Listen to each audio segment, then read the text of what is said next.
Muy buenos días, jóvenes y miembros de la comunidad educativa Semillero del Saber. A continuación daré inicio con la clase de matemática correspondiente al curso de décimo.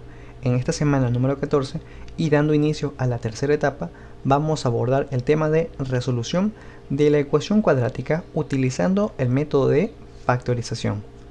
Entonces, como es conocido, vamos a partir desde las conceptualizaciones bases para poder, en este caso, resolver este tipo de ejercicios.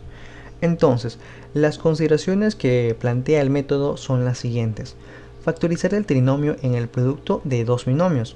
Esto lo que quiere decir básicamente es que por lo general va a ser expresado, la expresión algebraica va a ser expresado mediante un trinomio, y de los cuales nosotros debemos de factorizar mediante binomios. Bien, ya vamos también a detallar un poquito eso mejor dentro de un ejercicio. Seguimos con la siguiente indicación. Dice que para que este producto se anule, es necesario que se anule uno de los factores, es decir, que se ha de igualar a cero el determinado producto. Bien, entonces también vamos a tener eso en consideración. Y por último, decimos que se despeja la variable, que por lo general siempre está establecida por x. Bien, pasamos y damos inicio ya al ejercicio. Y antes de, en este caso, empezar a resolverlo, me gustaría brindar unas conceptualizaciones bases, en este caso también, que nos van a ayudar a identificar cuándo se debe plantear el método de factorización. Y es que podemos establecerlo de la siguiente forma. El método de factorización, mediante ecuaciones de segundo grado o ecuaciones cuadráticas como tal, se utilizan casi exclusivamente cuando nuestra expresión algebraica, en este caso la función que se está estableciendo, siempre está igualada a cero. Entonces, esto es nuevo, básicamente. Bien, entonces es algo que deben de tener en consideración para poder implementar el método de factorización, porque el método de factorización no suele ser trabajado en otro tipo de expresiones. Y bien, también algo que me gustaría en este caso hacerles saber es que el método funciona siempre y cuando no posea aquí unos coeficientes en la parte del valor de el término cuadrático, no posea coeficientes o una parte numérica como también la conocemos. Entonces es lo que hay que tener en cuenta. Bien, otras cositas adicionales, como pueden ver, es básicamente la expresión que se está proponiendo para ser resuelta.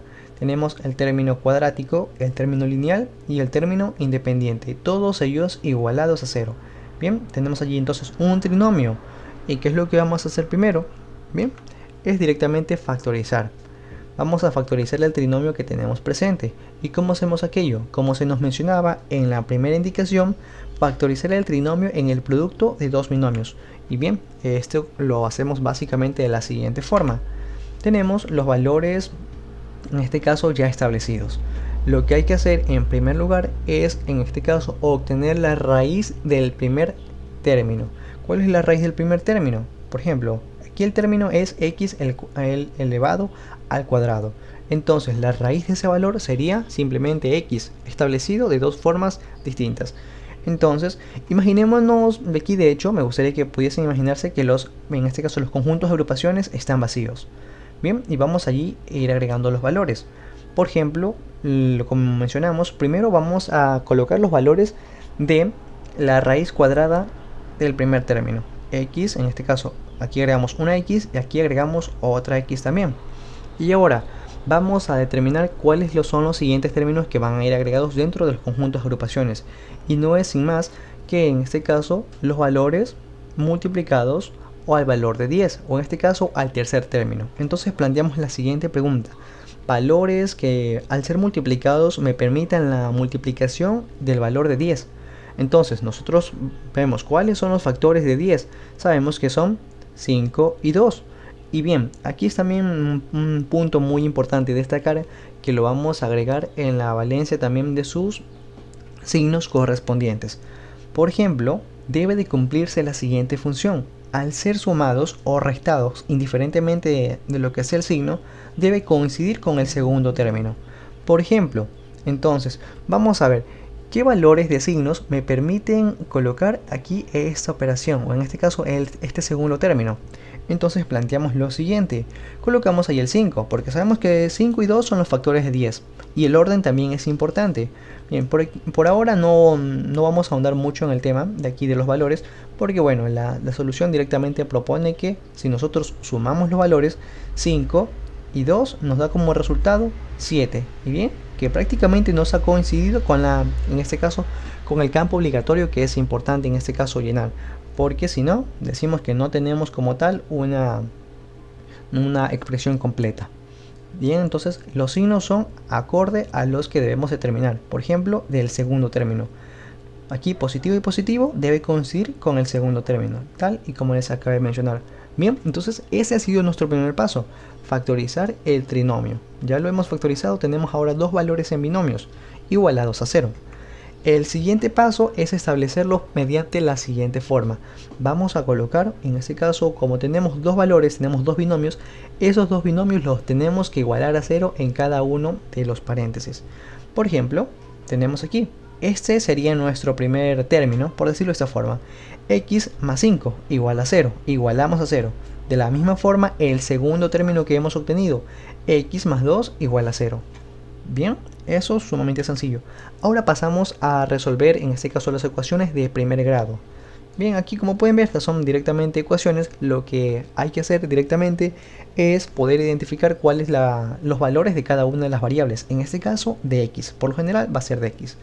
Entonces, reemplazamos. Tenemos aquí x, colocamos igual 0 y pasamos este valor, en este caso, este 5 que estoy sumando, lo pasamos al otro lado a restar. Y como prácticamente el 0 nos queda nulo, quedaría x menos 5. De la misma forma, aquí tenemos x sumado a 2 igual 0. Prácticamente nosotros queremos dejar o queremos despejar x.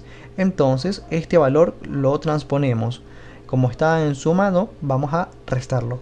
X en este caso igual 0, restado de 2. El 0 básicamente lo suprimimos. Entonces nos quedaría la siguiente forma. X en este caso igual a menos 2. Y así es como ya hemos podido determinar cuáles son los valores correspondientes a cada uno. Entonces decimos que los valores de x son aquí x igual a menos 5 y x igual a menos 2 en ambos casos. Bien, entonces una vez propuesto esto, ya lo vamos a trabajar un poquito de forma más rápida. Aquí lo he tratado de hacer en cada uno de los procedimientos. Aquí ya una vez consolidado un poquito mejor el tema, ya vamos a revisarlo de forma un poquito más veraz. Tenemos entonces el siguiente ejercicio, una función cuadrática. Identificamos el término cuadrático, término lineal y el término independiente. Todos ellos igualados a 0. Bien, ¿qué decíamos que hacíamos en este caso? Que hacíamos en el primer paso. Es que debemos factorizar el trinomio en binomios generales, en dos términos muy diferentes. Entonces, lo primero que hay que hacer es obtener la raíz del primer término. La raíz de x elevado al cuadrado es valor de x en dos diferentes conjuntos de agrupaciones. Agregamos entonces aquí x y x. Ahora, identificamos cuáles son los factores del tercer término, en este caso de 6. Entonces, bien, aquí nos correspondería poder identificarlos. Tenemos que los dos términos, en este caso los dos factores que me permiten la multiplicación de 6, son 2 y 3. 3 y 2. Entonces ahora vamos a atribuirle el orden en el que van a estar establecidos. Y es que se debe cumplir con la siguiente, en este caso con el campo obligatorio. Y es que al ser, en este caso, debemos obtener el mismo signo que contiene el segundo término y que se debe operar de la misma forma. Por ejemplo, agregamos el signo, en este caso porque sabemos que por ley de signo tenemos más por menos es igual a menos. Bien, ya hemos cumplido con que se tenga en este caso el signo del segundo término. Y ahora vamos a ver si se cumple lo siguiente. Yo, si sumo este 2, bueno, en este caso es un 2 positivo, y le resto menos 3, y le resto aquí en este caso menos 3, tenemos lo siguiente, sería como el resultado 1 negativo. Entonces, como pueden ver, nos ha coincidido con el segundo término, que aunque aquí no se tiene el 1, hemos de sobreentender que tenemos allí una unidad. Entonces se lo basa de esa forma. Bien, entonces prácticamente ha cumplido ya con la característica, con la expectativa en general. Entonces decimos que bueno, se ha planteado la factorización de forma correcta. Ahora, el siguiente paso era igualar los factores que tenemos al valor de 0. primero este primer término, x sumado 2 igual 0. Y luego también el segundo, x restado 3 igualado a 0. Y tenemos entonces que el valor de x1, aquí directamente solo lo que hacemos es poder despejar el valor de x. Hacemos simplemente una transposición de términos. Este más 2 va a pasar al otro lado a restar, sería menos 2. Y este de aquí, menos 3, pasa al otro lado a sumar, más 3. Entonces, el primer valor aquí, el primer término es x igual a menos 2. Y en este caso, la segunda x sería tener el valor de 3. Entonces, es básicamente como lo hemos de estar trabajando. Sin más, ha sido todo por esta ocasión y les agradezco mucho el tiempo.